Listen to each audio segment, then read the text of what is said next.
ప్రభునామనకు ఘనత కలుగును గాక.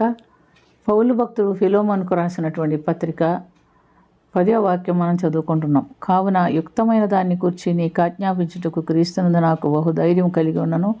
వృద్ధుడను ఇప్పుడు క్రీస్తు యేసు ఖైదీనై ఉన్న పౌలనను నేను ప్రేమను బట్టి వేడుకొనుంట మరి ఏ మంచిదనుకొని నా బంధకములలో నేను కనిన నా కుమారుడగు ఒనేసిము కొరకు నేను వేడుకొంచున్నాను.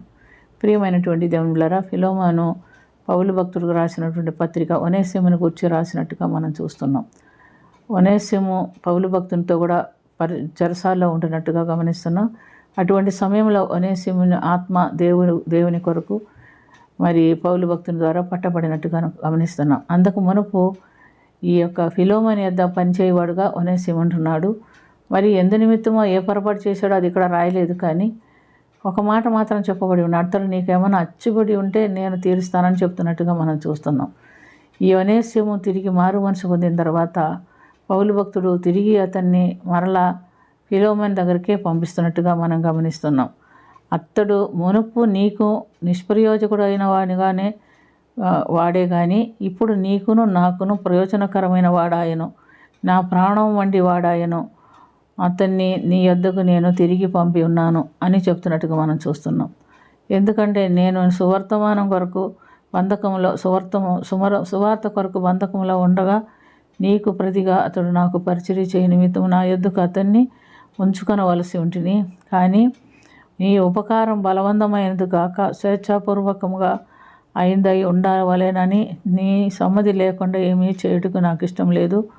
అతడు ఇంక మీదట దాసుడుగా ఉండక దాసుని కంటే ఎక్కువ అనిగాను ప్రియ సహోదరుడుగాను విశేషముగా నాకు శరీర విషయంలో ప్రభు విషయంలోనూ మరీ విశేషముగా నీకును ప్రియ సహోదరుడుగాను ఉండునట్లుగా నేను అతన్ని తిరిగి నీ యొద్దకు పంపిస్తున్నాను.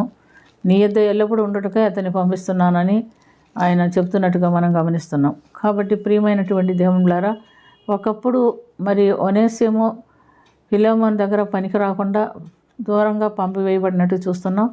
ఇప్పుడైతే ఒనేసిము ఫిలోమోనుకు ఒక కుమారుడుగా లేదా ఒక సహోదరుడుగా పౌలు యొక్క కుమారుడుగా ఎంచబడి అక్కడికి చేరినట్లుగా మనం చూస్తున్నాం. ప్రియమైనటువంటి దేవునిలారా, మనమందరం ఒకప్పుడు యేసు ప్రభు దగ్గర నుంచి వచ్చిన వారమే, కానీ ఈ లోకంలోకి వచ్చిన తర్వాత మన ఇష్టానుసారంగా జీవించి దేవునికి పనికిరాని వారమై వాక్యానుసారమైన జీవితం లేకుండా మనం ఇష్టానుసారమైన జీవితం జీవించేవారుగా ఉంటున్నాం.